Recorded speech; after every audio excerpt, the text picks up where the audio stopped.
From the sterile silence of his 50th floor office in downtown Los Angeles, billionaire Marcus Thorne watched his 6-year-old daughter, Maya, flinch on the security feed as his fiancée, Clarice, merely entered the room.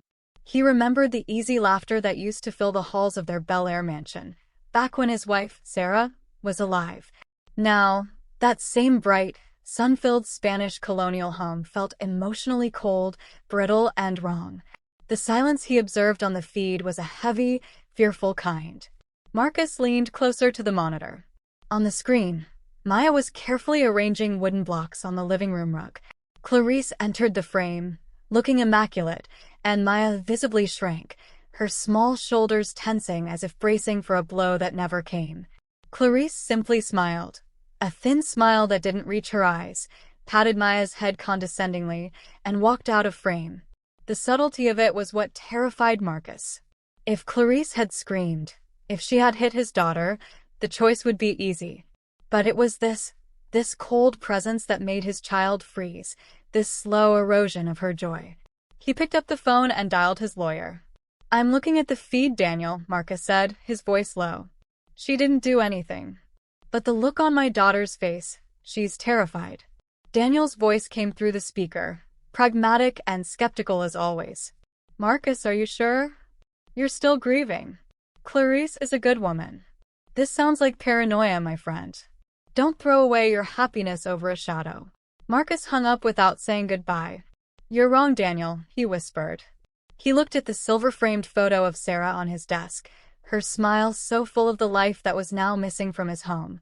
He had to know. He couldn't protect his children from a fortress of power in downtown LA. He buzzed his assistant. "Melissa, cancel my trip to Tokyo. Tell them I'm going dark for 2 weeks. A complete shutdown. No exceptions." He made a second call, this one to his head of security. "The Gardner plan," Marcus said, his voice firming with resolve. "It's a go. Tomorrow." He closed the security feed. The image of Maya's tense shoulders burned into his mind. In that moment, he was trading his billion-dollar armor of suits and boardrooms for a gardener's overalls and worn-out boots. He knew what he was about to do was insane. But he also knew he wouldn't be able to live with himself if he didn't. The king is now disguised, walking into his own castle to find the truth. Marcus is putting his crown aside to protect his family. If you are already hooked on this father's mission, let us know you're right here with us by typing King in the comments below. And if you want to be here for the moment this Black King finally reclaims his throne, make sure you subscribe and turn on that notification bell. Your support helps us tell these powerful stories. The next morning, a beat-up pickup truck rattled to a stop a block away from the Bel Air estate, and Manny stepped out, feeling like a stranger about to break into his own home. He pulled the faded cap low over his eyes and walked up the long service path, the smell of jasmine and roses hitting him. They were Sarah's roses, the ones she had planted by the fountain. The scent, once a comfort, now felt like a painful reminder of what he was fighting to protect. He rang the service bell. The back gate buzzed open, and a woman in a maid's uniform opened the door. She looked to be in her 30s, with kind but tired eyes. "You must be Manny," she said, her voice professional but not unkind. "I'm Elena. The shears and trimmer are in the shed. Mrs. Clarice wants the hedges by the pool done first." Manny Marcus just nodded, his voice a low gruffle. "Thank you." As he headed for the shed, Clarice swept out onto the patio, holding a white coffee mug. She looked him up and down, her lip curling in open disgust. "So you're the new gardener." She paused, her eyes raking over his worn clothes and dark skin. "Try to stick to the service paths. I don't want you tracking, well, all over the white marble." The racist subtext hung heavy in the warm morning air. Marcus's jaw tightened, but Manny just nodded. "Yes, ma'am." He got the trimmer and began working on the hedges, his hands, accustomed to boardrooms and billion-dollar contracts, already beginning to blister inside the rough work gloves. He kept his head down, focusing on the rhythmic zzz of the machine, using it as a shield to observe. He saw through the kitchen window as Maya, his daughter, sat at the breakfast nook. She spilled a tiny drop of milk on the counter. Clarice, who was on her phone, saw it. Her smile vanished. "Stupid, clumsy girl," she hissed, her voice a low, sharp poison. "How many times do I have to tell you? No breakfast." She snatched Maya's bowl of cereal away. Marcus watched his daughter freeze, tears welling in her big eyes, but she made no sound. She just sat there, looking at her hands. Marcus's vision went red.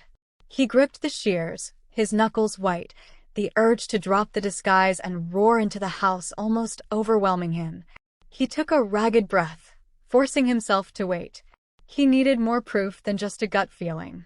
He watched Clarice swipe at the spilled milk and go back to her phone. A moment later, Elena the maid walked past the window. She seemed to accidentally drop a napkin near the bottom of the stairs, out of Clarice's line of sight. When Elena bent to pick it up, Marcus saw her slide a small banana from her own pocket onto the step, where Maya could get it on her way out. Manny Marcus looked up from the hedge, and Elena, who was now clearing the counter, glanced nervously toward the garden. Their eyes met for a fraction of a second, a silent, terrified acknowledgement of the monster in the house. It wasn't a scream that alerted him 2 days later, but a sharp, choked sob from 2-year-old Leo, a sound that cut straight through the hum of the hedge trimmer. Marcus, as Manny, instinctively knew what it was about. He spun around, his heart clenching. Through the kitchen window, he saw his son Leo, holding Ellie, the worn-out stuffed elephant. A painful memory surfaced. His late wife, Sarah, laughing as she won that very elephant for Leo at a carnival game on the Santa Monica Pier. It was one of the last good memories they had. He watched, frozen, as Clarice entered the kitchen. "What did I say about this?" she snapped. She snatched the elephant from Leo's hands. "This thing is filthy. It's covered in germs. You are too old for this." Elena, who was wiping down counters, started to say, "Ma'am, please." But it was too late.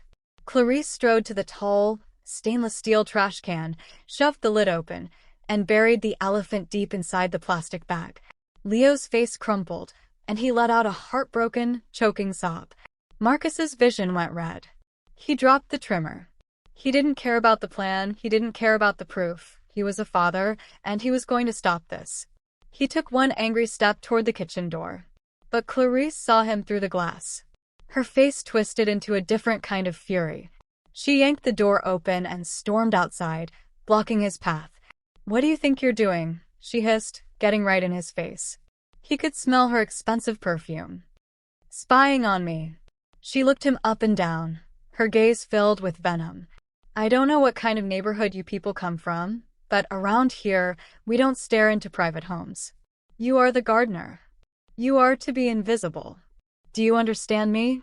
She leaned in closer. "Get back to work before I call immigration or the police." The threat, so layered in racism and classism, hung in the air. Marcus, the billionaire, the man who owned this very ground, was being threatened on his own property. He was so enraged he was shaking, but he couldn't speak. Clarice, satisfied that she had put him in his place, gave him one last look of disgust, turned, and went back inside, slamming the door. Manny Marcus was left standing on the patio, humiliated, shaking, and utterly powerless. A moment later, the kitchen's back door opened silently. Elena emerged, carrying a separate, smaller white trash bag. She didn't look at Manny. She didn't acknowledge him at all. She just walked past him, her face a mask of calm determination, and disappeared around the side of the house. He knew, with absolute certainty, she had just rescued Ellie the elephant. Manny Marcus, his body shaking with a rage he cannot show, was forced to turn back to the roses, realizing the maid was braver than the billionaire. That was the lowest moment. Marcus was forced to endure that racist attack, utterly powerless. But Elena, the quiet hero, just rescued the elephant. The alliance is forming. If you are burning with rage for Marcus right now, and you know this king deserves justice, type justice in the comments below to show you're standing with him. We promise you, the payoff is coming. To be there for the moment the Black King finally takes off his disguise and delivers the justice Clarice deserves, make sure you subscribe and turn on that bell. Your support allows us to bring these powerful stories of truth and triumph to you. The following Friday, Clarice hosted a lavish Bel Air brunch on the terrace, her laughter bright and artificial as she served mimosas to her friends, as if she hadn't terrorized a child just days before. Marcus, as Manny, recognized the crowd immediately. Superficial women in oversized sunglasses, carrying designer bags, the same group he and Sarah had politely endured at charity galas. He kept his head down, trimming the rose bushes near the pool, forced to be an audience. The air was a perfect 75 degrees, but Marcus felt a cold fury. "Clarice, darling, you've done wonders with them," one woman gushed, gesturing to Maya and Leo, who were standing stiffly by the door in uncomfortable, matching white linen outfits. Clarice took a sip of her mimosa. "Discipline is everything, wouldn't you agree?" she said, her voice dripping with pride. "You'd be amazed what a firm hand can accomplish." They were running wild before. Marcus's hands gripped the shears, so tightly his knuckles ached. Wild? He thought of Maya's laughter, of Leo's joyful babbling. They hadn't been wild. They had been happy. Clarice dismissed the children with a wave. "Go inside now. Don't bother the adults." As they turned to go, Maya looked longingly at a tray of small fruit tarts Elena was holding. "May I have one?" she whispered. Clarice's smile tightened instantly. "Not now, darling. You'll spoil your lunch." She hadn't even planned a lunch for them. The children scurried inside. Manny and Marcus watched Elena follow them in. A minute later, Elena emerged to clear empty mimosa glasses. As she passed Manny, she spoke quietly without looking at him, her voice barely a whisper above the sound of the fountain. "Sir, the sprinklers by the fountain are acting up. They're getting the stone bench all wet." Marcus was confused. The sprinklers seemed fine, and the bench looked dry. He watched her walk back to the house, then, puzzled, he moved toward the fountain. He walked behind the large, ornate stone bench. Tucked in a dry spot, completely hidden from the house, were 2 small peanut butter sandwiches and a juice box. Elena had used a coded message. She had risked her job to tell him, the lowly gardener, where she had hidden food for his children. Marcus, as Manny, realizes Elena wasn't just being kind. She was actively conspiring with him, the lowly, racist-taunted gardener, to protect his children. She was an intelligent ally. The call came on his burner phone, the one he used to pretend he was in Asia, vibrating silently in the pocket of his dirty overalls. He ducked behind the pool house, his heart hammering. It was his lawyer, Daniel, and he sounded panicked. "Daniel, calm down," Marcus whispered, wiping sweat from his brow with a rough sleeve. This was a stark contrast to their conversation in Chapter 1, where Daniel had been the calm one, calling Marcus paranoid. "Calm down," Daniel nearly shouted through the phone. "Marcus, there's a hostile takeover bid. A real one. This isn't a game. Your trip is costing us billions. You need to come back now." Marcus glanced through the pool house window. He could see Maya on the lawn, sitting alone, listlessly pushing a toy truck through the grass. "The deal will wait," Marcus said, his voice hard. "My children won't." He hung up, his mind racing. He walked back toward the house, trying to look like he was weeding a flower bed by the kitchen door. He saw Elena inside, wiping counters. Clarice was in the living room, her voice loud and sharp. She was pacing, clearly still angry from a phone call of her own. Marcus had heard her yelling at a banker earlier. His absence was apparently causing her credit cards to be declined. Elena saw Manny, Marcus, at the door, looking exhausted in the heat. She quietly opened the kitchen window. "She is not in a good mood today," Elena whispered, quickly passing him a glass of cold water. "Be careful." Marcus took the glass, his throat tight with gratitude. This small act of kindness felt monumental. "Thank you," he murmured. "What is this?" Clarice's voice cut through the air. She had hung up her call and stormed into the kitchen, nearly catching Elena at the window. "A club meeting." Her eyes, narrowed in suspicion, darted between them. She snapped at Elena, "You're spending too much time talking to the staff." She then turned her venom on Manny. "And you? I saw you slinking around by the pool house. What were you doing?" "Hiding." Before Marcus could fabricate a lie, Elena stepped forward, her voice surprisingly steady. "He was asking me where the fertilizer was, ma'am, because I told him to." She met Clarice's gaze. "The roses by the fountain, they look sick." Elena was covering for him, taking the blame, and using the very roses Sarah had planted as an alibi. Clarice, thrown off by Elena's confidence and clearly too stressed to fight a battle on two fronts, just scoffed. Fine. Just do your jobs. Clarice, visibly frustrated by her financial calls and her disobedient staff, grabbed her purse from the counter. I'm going out, she yelled to no one in particular. You all better have this house perfect when I return, or you're both fired. The slam of the front door echoed through the house. The moment Clarice's white Maserati crunched back up the gravel driveway an hour later, the air in the mansion turned electric, heavy with the promise of a storm that had finally arrived. She stormed out of the car, carrying a new, expensive-looking designer handbag, a clear sign her attempt at stress shopping had failed, likely due to the declined cards. Her face was tighter and angrier than Marcus had ever seen it. Manny Marcus was sweeping the front patio, keeping his head down, his burner phone in his pocket, its audio recorder secretly active. Clarice burst through the front door and stopped dead. In the grand marble entryway, Maya had accidentally left her small red rain boots by the door. What is this? Clarice screamed, her voice echoing off the high ceilings. How many times have I told you? This isn't a barn. Maya, who had been on the stairs, ran down, her face pale. I'm sorry, she whispered, bending to pick them up. Sorry isn't good enough. Clarice shouted, her pent-up rage from the day, the financial humiliation, the disobedient staff exploding. She raised her hand high to strike the child. Stop!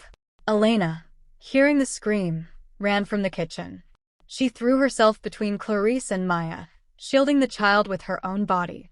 Clarice, in a blind rage, didn't stop. She slapped Elena hard across the face. The sound was sharp, ugly, and sickening, echoing through the marble hall.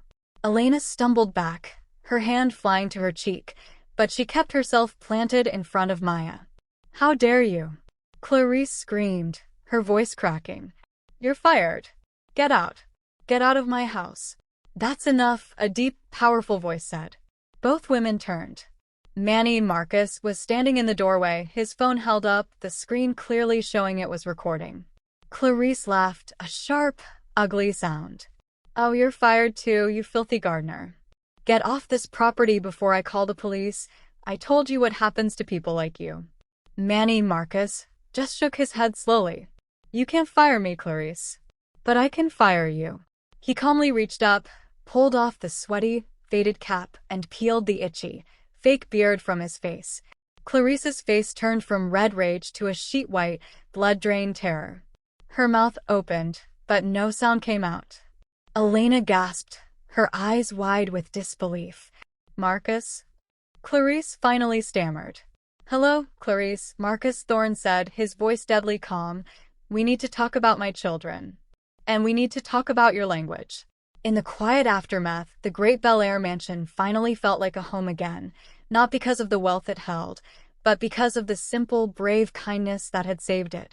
This story is a powerful reminder that true character is never defined by a uniform, a bank account, or the color of one's skin, but by the compassion we show when we think no one is watching. For in the end, just like the hidden roses in the garden, true goodness always finds a way to bloom. If this story touched your heart, perhaps consider sharing that warmth with someone who needs it today.